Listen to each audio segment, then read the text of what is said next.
ഞാനേ തങ്കപ്പമുള്ള സാറിന്റെ കാര്യം ആലോചിക്കുക. ഈ നികത്താനാകാത്ത വിടവെന്ന് പറയണത് സാറിന്റെ വിയോഗത്തോടു കൂടി എനിക്ക് മനസ്സിലായി. സാറുണ്ടായിരുന്നെങ്കിൽ ഉണ്ടല്ലോ രാഷ്ട്രീയത്തിൽ ഞാൻ ഇന്ന് ഇവിടെ ഇങ്ങനെ ചടഞ്ഞുകൂടി ഇരിക്കില്ല. ഞാൻ വേറെ ഏതെങ്കിലും ഒരു ലെവലിലെത്തിയേനെ. സത്യം അങ്ങ് ഡൽഹി എത്തിയനാളി അതൊക്കെ മേലെ പോയേനെ. സാറിനെ പോലെ ഒരു മഹാന് ഞാൻ കണ്ടിട്ടില്ല രാഷ്ട്രീയത്തില്. സാറ് ചുമ്മാ വെള്ളമടിച്ചല്ലേ ചത്തുപോയത്.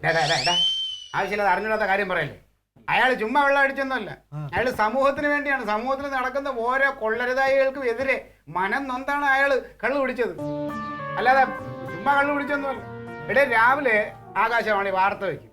വാർത്ത വെച്ചിട്ട് അങ്ങോട്ട് അതിനകത്ത് ഏതെങ്കിലും ഒരു സ്ത്രീധന പീഡനത്തിന് മരണം സംഭവിച്ചു, അല്ലെങ്കിൽ ഏതെങ്കിലും ഒരു കൊച്ചു പരീക്ഷയ്ക്ക് തോറ്റ മനം തൊന്ന് മരിച്ചു എന്ന് കേൾക്കുമ്പോൾ എന്നെ വിളിക്കും, മോനെ ക്ലീറ്റോ നീ ഒരു പൈൻ്റ് എടുത്തോണ്ട് വാ, എനിക്ക് സൈക്കിളില്ല.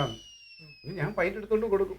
അതൊക്കെ അടിച്ച് അങ്ങനെ ഇരിക്കുമ്പോൾ പത്രം വരും, വാർത്ത വായിക്കും. അതിനകത്ത് അവിടെ UP-യിലോ വേറെ ഏതെങ്കിലും സ്ഥലത്ത് മറ്റേ ബലാത്സംഗം ചെയ്ത് പീഡിപ്പിച്ച് കൊന്നു അല്ലെങ്കിൽ എന്തെങ്കിലും വിഷമം കേട്ടാ അപ്പോൾ സാറിന് സഹിക്കൂല. സമൂഹത്തിൽ നടക്കുന്ന ഒരു അനീതിയും സാറിന് സഹിക്കൂല. അപ്പോൾ എൻ്റെ അടുത്ത് പറയാം, നീ ഒരു പൈൻ്റ് എടുത്തോണ്ട് വാ. അങ്ങനെ അടുത്ത പൈൻ്റ് എടുത്തോണ്ട് വരും.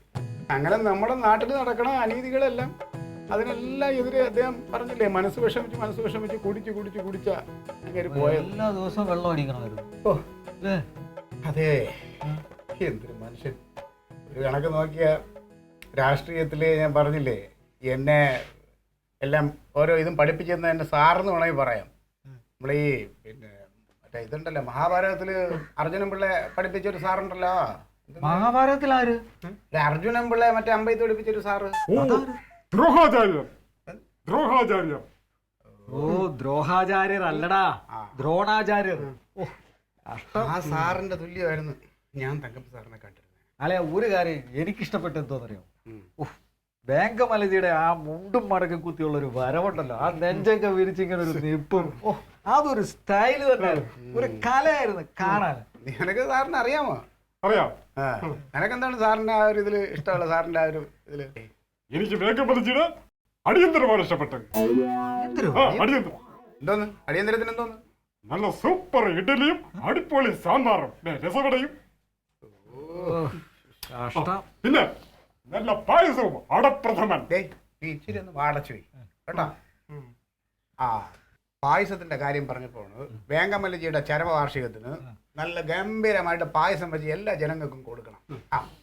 അലയാ ഈ പായസം എന്ന് പറഞ്ഞാലേ ഈ പായസം വെക്കാൻ പൈസ വേണ്ടേ? എടേ അതിനാണ് ഇവിടെ ബക്കറ്റുകളുള്ളത്.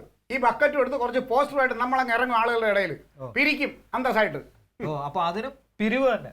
അപ്പൊ പണിയായാലും ഇറങ്ങിക്കോ. എടേ അൻസാറേ, ഇന്നേ വരെ ഇവിടെ നടന്ന ഒരു പരിപാടിക്ക് നിന്റെ വീട്ടിൽ നിന്ന് എന്റെ വീട്ടിൽ നിന്ന് കൊണ്ടുവന്നല്ല നടത്തിയിട്ടുള്ളത്. നമ്മൾ ജനങ്ങളെ ബക്കറ്റുമായിട്ട് പിരിച്ച് നടത്തിയിട്ടുള്ളത്. അതിനിപ്പോ ഈ വേങ്കമല സാറിന്റെ ഈ ആവശ്യത്തിന് ഞാൻ ഏതറ്റം വരെ പോയി പിരിക്കാനും തയ്യാറാണ്. അല്ല, പായസം വയ്ക്കുന്ന കാര്യത്തിൽ ആരും വിഷമിക്കണ്ട. പായസം ഞാൻ വയ്ക്കും. നിനക്ക് പായസം വെക്കാൻ അറിയാം? വയ്ക്കാൻ അറിയാം. അന്ന് ജില്ലാ ട്രഷറിന്റെ മോളിലെ പിറന്നാളിൽ ഞാനല്ലേ വെച്ചത്. ആ പായസം കൊള്ളായിരുന്നല്ലേ? നീയാണോ വെച്ചത്? ഞാൻ തന്നെ വെച്ചത്. അല്ല, ട്രഷറർ എന്റെ അടുത്ത് പറഞ്ഞ് പിന്നെ നമ്മുടെ പാട്ടിൽ ഏതൊരു അണിയാണ് വെച്ചതെന്ന് പറഞ്ഞത്. അത് നീ വെച്ചാണെങ്കിൽ അത് കൊള്ളായിരുന്നു. അങ്ങനെ വെച്ചാ മതി. ബാബുടെ കുടിച്ചായിരുന്നു ആ പായസം.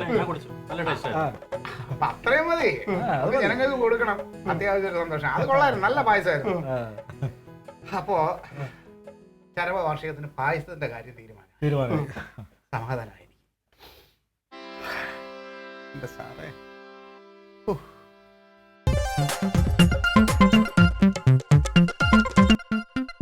Alien versus Alien.